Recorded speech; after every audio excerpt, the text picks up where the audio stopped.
Did we truly rise from the cold silence of stone, or is that ancient heartbeat still echoing inside us? Tonight we will live a life carved in primitive breath, stepping back into the raw dawn where survival was the only scripture and the earth was our unspoken God. In the hush of the Paleolithic world, every shadow carried meaning, every heartbeat carried fate, and every spark of fire felt like the first dream of humankind. But before we begin this journey, don't forget to subscribe this channel and comment name of your hometown. I would love to hear from which part of world you guys are joining this journey. Leave your whispers in the comments. And if this story speaks to you, light a candle with a like now. Get comfortable, the past is waiting. To step into the life of a caveman is to slip beneath the skin of a world still young. A world where the air itself felt newly born, trembling with cold breath and the quiet pulse of creation. And in that austere silence, I feel myself awakening inside a body shaped not by comfort, but by necessity, by the stern hands of wind and stone. The mornings began before thought, before memory, with frost clinging to the edges of our shelters like pale ghosts, reminding us that survival was never promised, only pursued. The earth was not a place we lived on, but a presence we lived with, its moods shifting like smoke, its patience thin yet strangely tender, teaching us through ache, through hunger, through the soft traces we learned to read in mud and snow. Our feet touched the raw soil with reverence, knowing that every step carried risk, that every sound in the grass could be the breath of prey or the closing whisper of danger.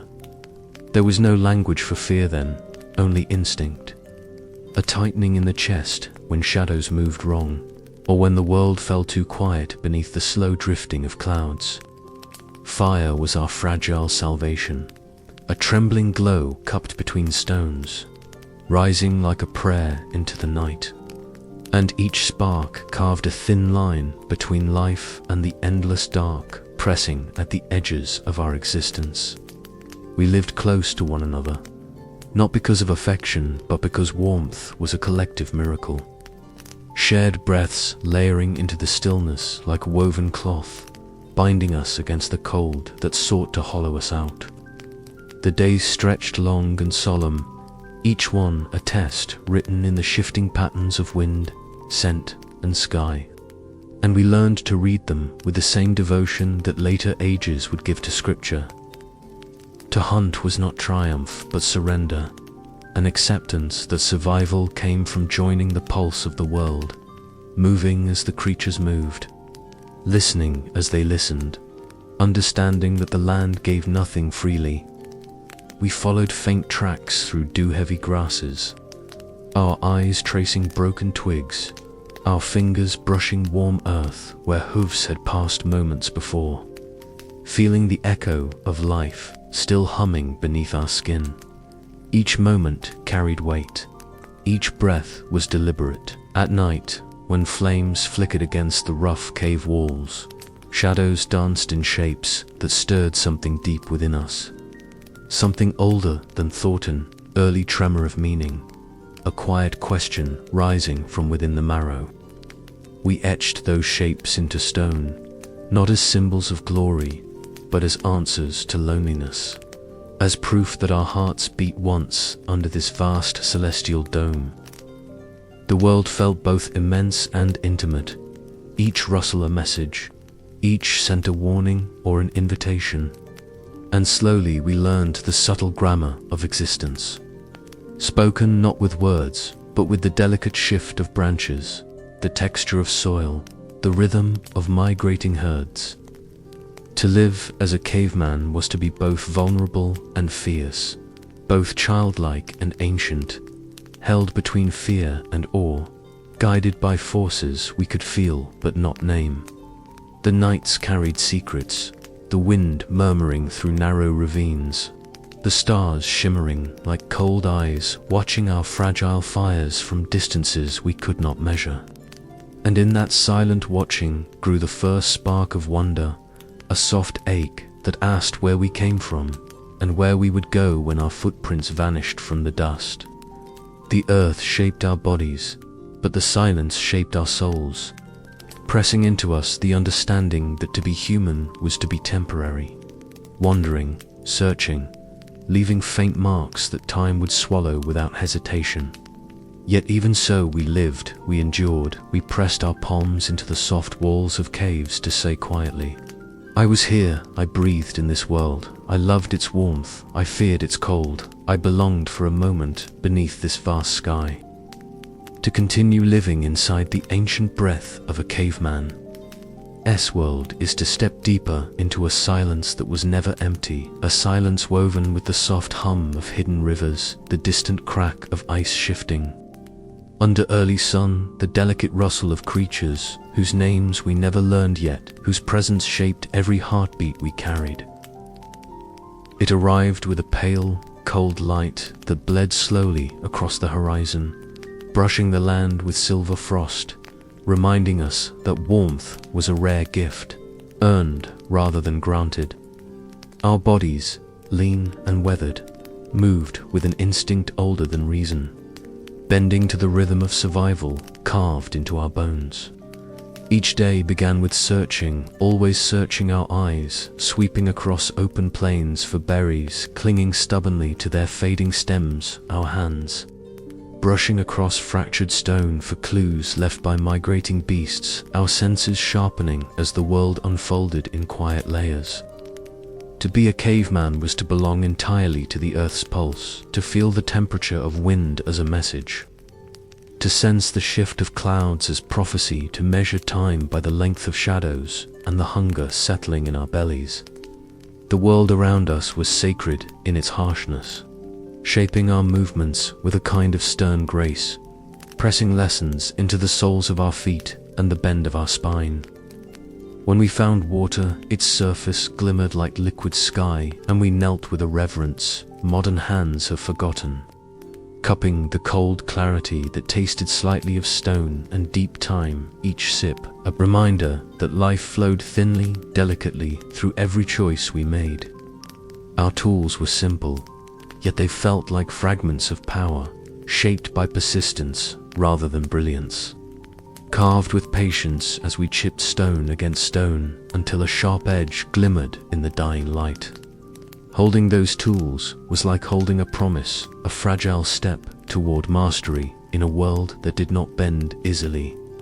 And each completed blade or scraper whispered that we were learning slowly, painfully, to shape the world instead of merely surviving inside it. Yet for all this striving, there was a loneliness that wrapped itself around us, a quiet ache that stirred when the sky darkened and the wind shifted low across the plains. The nights were vast, an ocean of black sprinkled with distant stars that looked close enough to touch, yet impossibly far. And as firelight flickered across rough stone walls, shadows stretched long and thin, reminding us how small we truly were beneath the weight of existence. In these moments, something deep and unspoken bloomed within us, a primitive longing for connection beyond mere survival, a yearning to understand why we breathed, why we endured, why our hands trembled when touching the cold remains of hunted creatures whose lives mirrored our own fragile dance. We felt time, though we did not name it. Life moved in circles, and we were carried along its turning like leaves caught in slow wind. There was beauty in this raw existence, a beauty found not in ease, but in truth, in the honesty of each moment where hunger met determination, where cold met fire, where fear met endurance. We learned that the earth remembered everything. Footprints lasted longer in mud than in mind, yet both faded eventually, swallowed by rain, wind, or forgetfulness. This understanding softened us, humbling us, teaching us that our presence was temporary, but our choices rippled quietly across the vastness. Sometimes, after long hunts or quiet days of gathering, we sat in stillness, watching smoke rise into the evening sky, twisting like delicate threads, attempting to reach something beyond sight. And inside that rising smoke, inside the hush of dusk settling across the land, a strange awareness formed, a fragile realization that even in our primitive state, with no words to name emotion, we felt deeply, profoundly, in ways that would echo into the ages that followed. To be a caveman was to live at the edge of beginnings, where every action hinted at the first stirrings of humanity, where every breath carried the soft weight of possibility, where survival and meaning blended into one slow, sacred movement across the land. And though we did not know it then, each step we took was shaping the distant world, one quiet heartbeat at a time. To walk deeper into the life of a caveman is to enter a world where every decision felt carved from the thin edge between endurance and disappearance. A world where the sky lowered itself in heavy grey sheets and the ground beneath our feet breathed with slow, ancient patience, guiding us through a landscape that held both mercy and indifference in equal measure. As seasons shifted, our bodies changed with them, our muscles tightening beneath the relentless cold, our senses sharpening beneath the weight of necessity, and our spirits bending like young branches beneath the shifting wind. Winter was not merely a season, but a presence, a looming shape that pressed against our shelters with icy breath, demanding preparation, demanding respect. We gathered what little the land offered, storing nuts, roots, dried slivers of meat, placing them carefully in crevices sealed with clay, knowing that hunger waited on the other side of each shortening day. The sun traveled low, casting long, trembling shadows that stretched across the plains like warnings from the world itself. In these months, warmth was a treasure more valuable than any future concept of wealth rising from the fire we guarded with relentless vigilance, feeding it with twigs and dried grass until it crackled softly through the night, reminding us that light still existed even when the sky withdrew it. Our hands, roughened by stone and cold, learned the delicate balance required to maintain flame, cupping sparks as though cradling the fragile heartbeat of creation.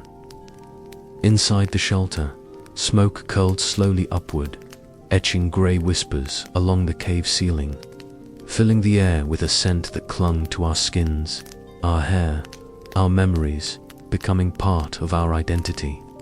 On harsh nights, the wind howled through narrow ravines, carrying with it the distant cries of unseen creatures, and in those moments, we felt our smallness with a clarity that pressed deeply into our chests, a quiet reminder that the world owed us nothing.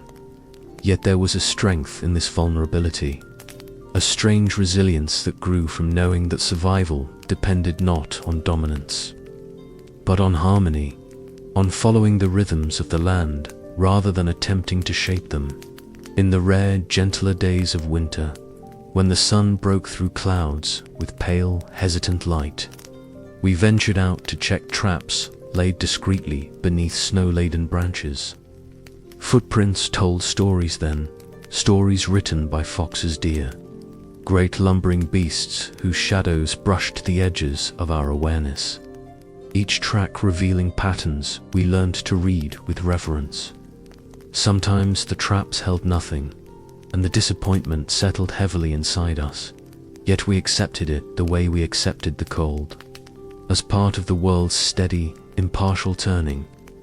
Other times the traps revealed movement stilled by necessity, and though these moments brought relief, they also carried solemnity, for taking life required a stillness of heart, a deep acknowledgement that we too were bound within the same fragile circle.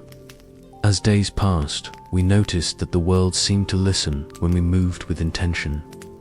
Birds fell silent when danger crept near. Branches swayed in subtle patterns that hinted at weather shifting long before clouds appeared.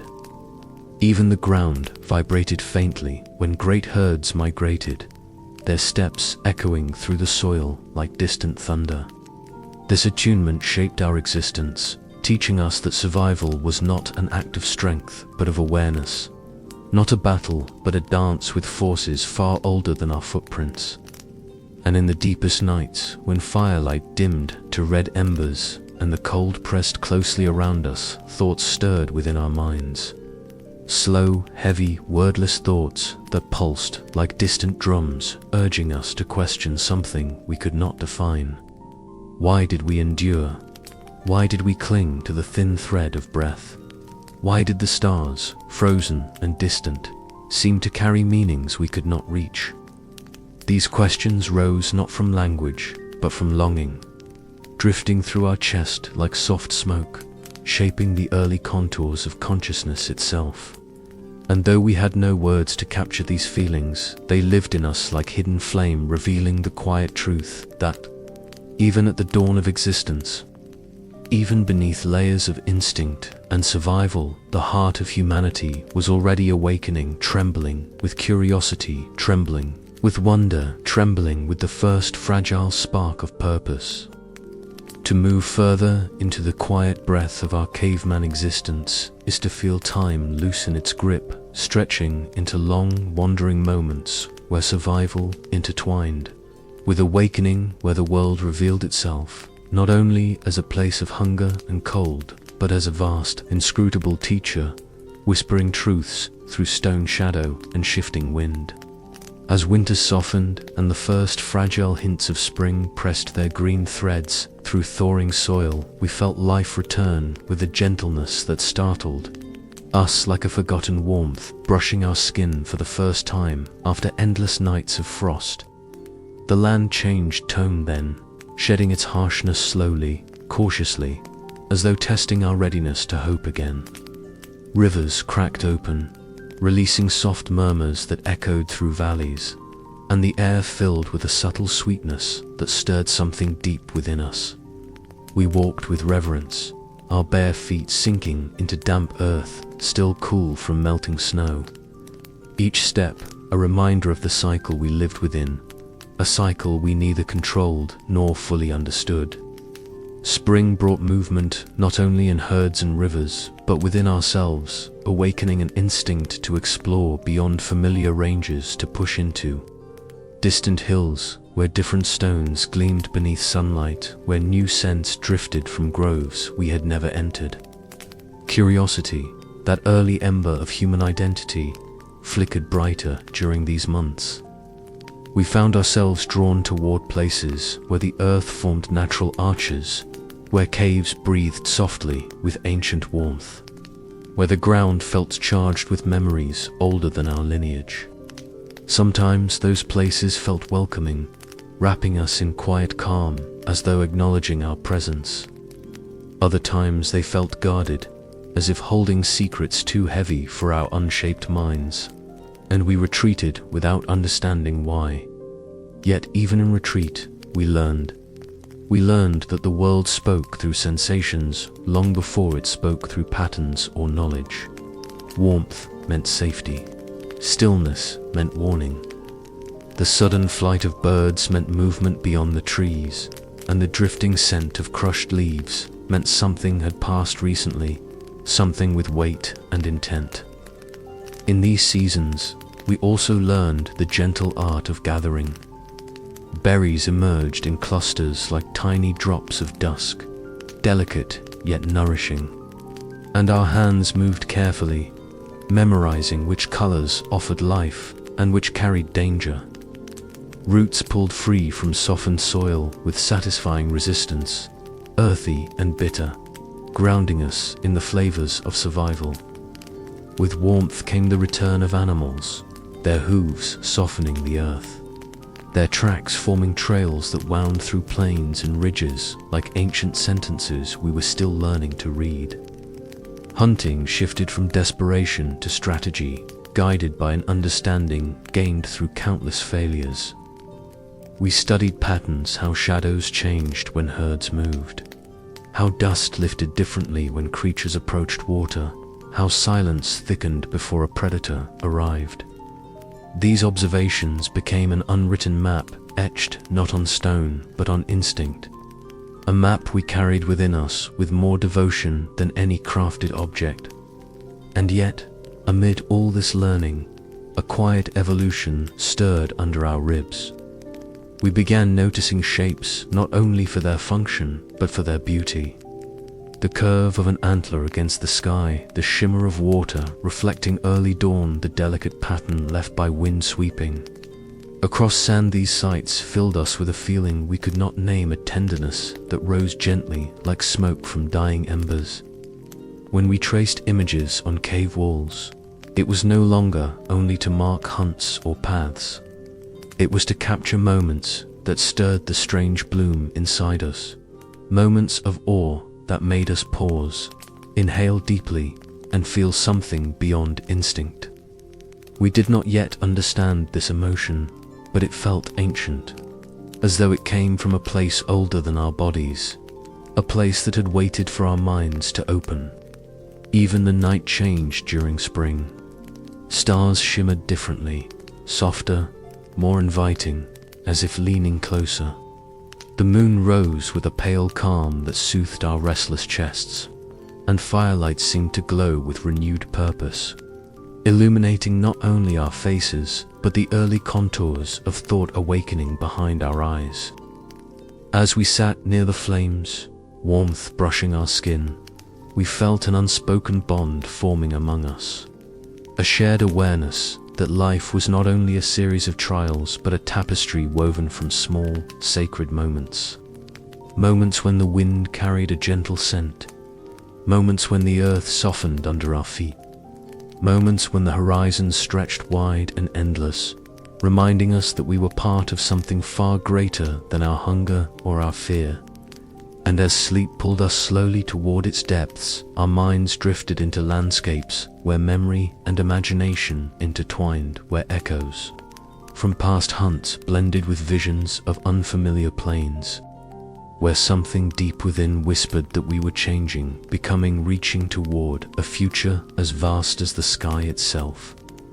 To journey further into the life of a caveman is to watch the earliest threads of humanity tighten and tremble, weaving themselves through our days with a subtlety we scarcely recognized, yet felt deeply like a distant drumbeat pulsing just beneath the skin.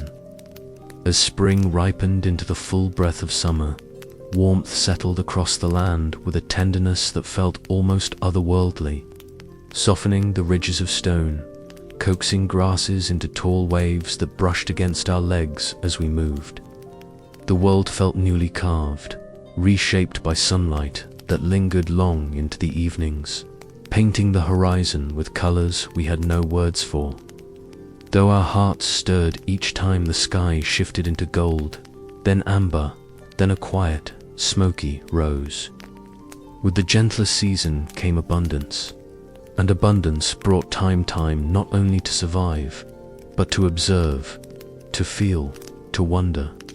Herds moved with a lazy grace, their bodies shimmering beneath heat that wavered above the plains, and when we followed them, it was not always in pursuit, but sometimes simply to understand their patterns, to sense the quiet logic guiding their migrations.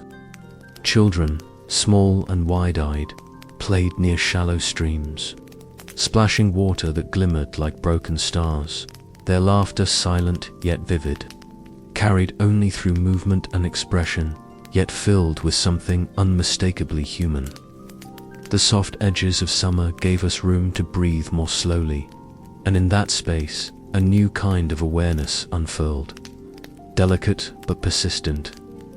We began noticing how shadows changed with the tilt of the sun, how certain trees offered shelter not just from weather, but from the heaviness of thought.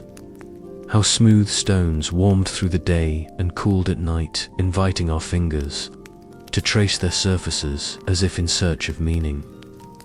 Even within our simple shelters, patterns formed places where certain tools always rested, where herbs dried in neat bundles, where firestones were arranged with care not from habit alone, but from a quiet longing to create order in a world that shifted constantly around us.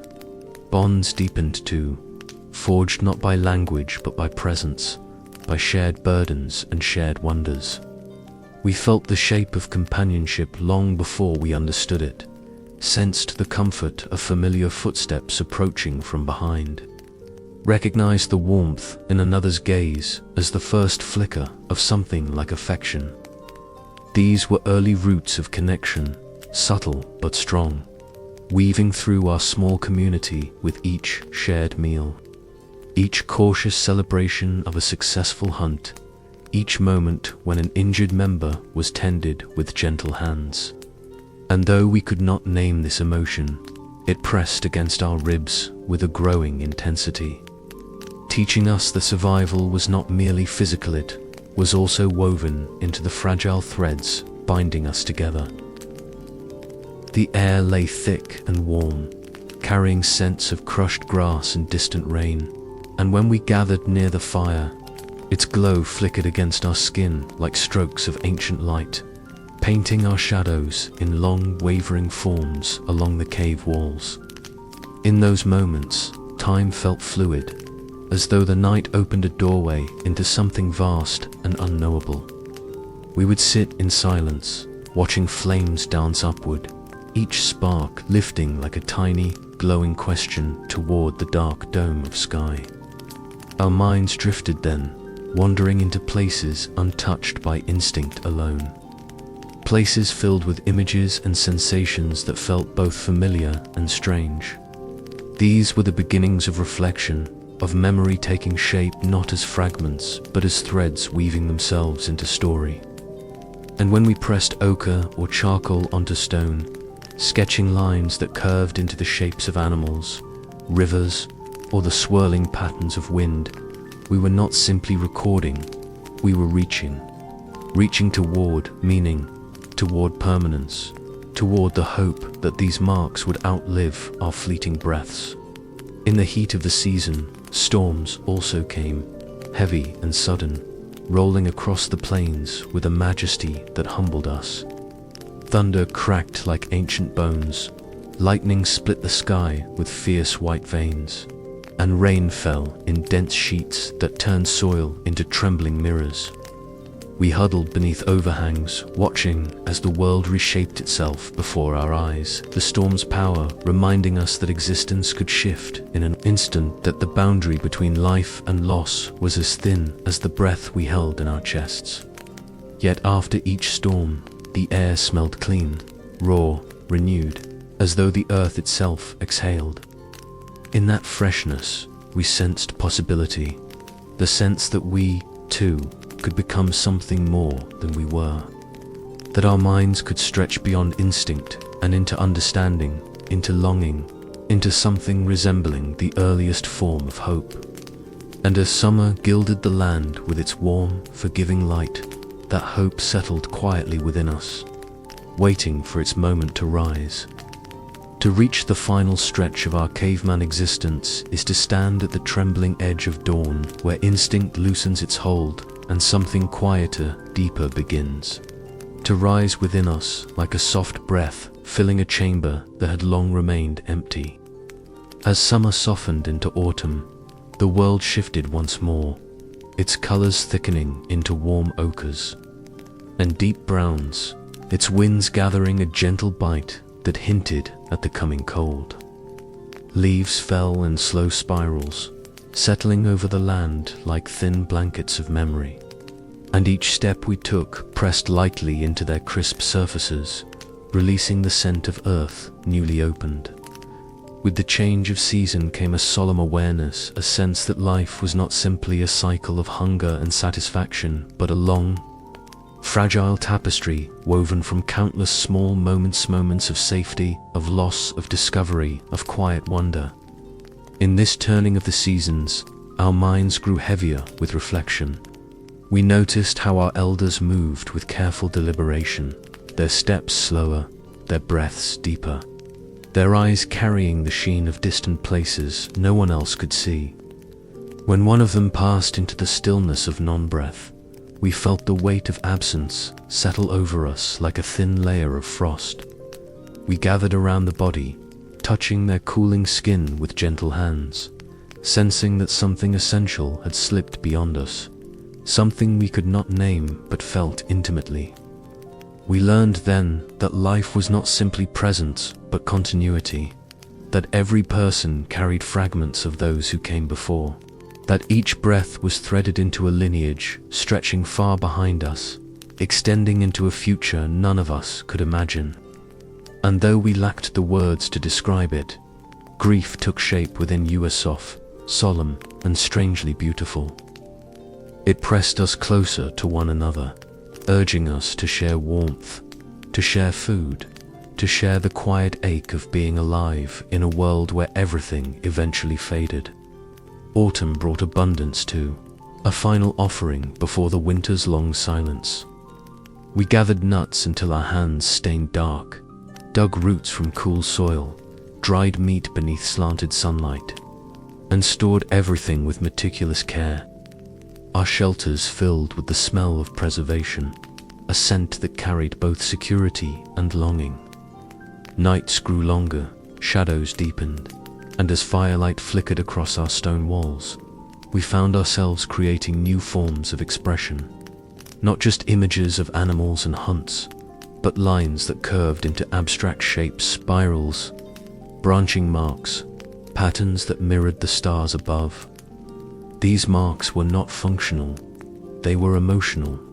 They were us reaching outward, trying to touch something beyond the immediate world, beyond the hunger and the cold, beyond even the days we had lived. As the cold crept nearer, we found ourselves gathering more frequently around the fire, not merely for warmth, but for connection. The flames pulsed gently, casting amber light across our faces, and in that shared glow we sensed a unity we had never fully recognized before. We were not simply individuals fighting for survival. We were a group bound by shared fear, shared labor, shared breath. And in this closeness grew the earliest form of identity, a sense of we, delicate yet profound. With winter's approach, the world slowed once more. Rivers thinned into narrow ribbons of ice. Wind carved sharp edges across the land. Animals retreated into deeper forests or migrated toward distant plains. The silence deepened, settling over everything like a thick veil, and we moved carefully within it, our breaths rising in pale ghosts, our footsteps muted against the frozen ground. Yet in that deepening stillness, something remarkable stirred within us. Each spark we coaxed from stone felt like a declaration. Each moment of shared warmth felt like a small, radiant victory against a world vast enough to forget us. And within that fragile, flickering firelight, the earliest notion of purpose took root within our chests, a quiet, steady ember that whispered that our lives mattered, not because they were grand, but because they were lived with attention, with resilience, with a reverence for the earth that shaped us. As winter wrapped itself around us once more, we pressed our palms against the stone walls, leaving faint smears of pigment or ash, small marks that declared simply, I was here, I lived, I endured, I wondered. The earliest form of humanity awakened fully, carrying forward the legacy of every breath taken by those who walked these ancient plains before thought had a name. And so, our journey through the life of a caveman comes to an end. But history is never silent. It whispers to those who listen, and it waits for those who dare to return. In our next voyage, we will step into another chapter carved into the stones of time. Until then, may the echoes of the past follow you into your dreams, and may you wake ready for the next legend. Good night.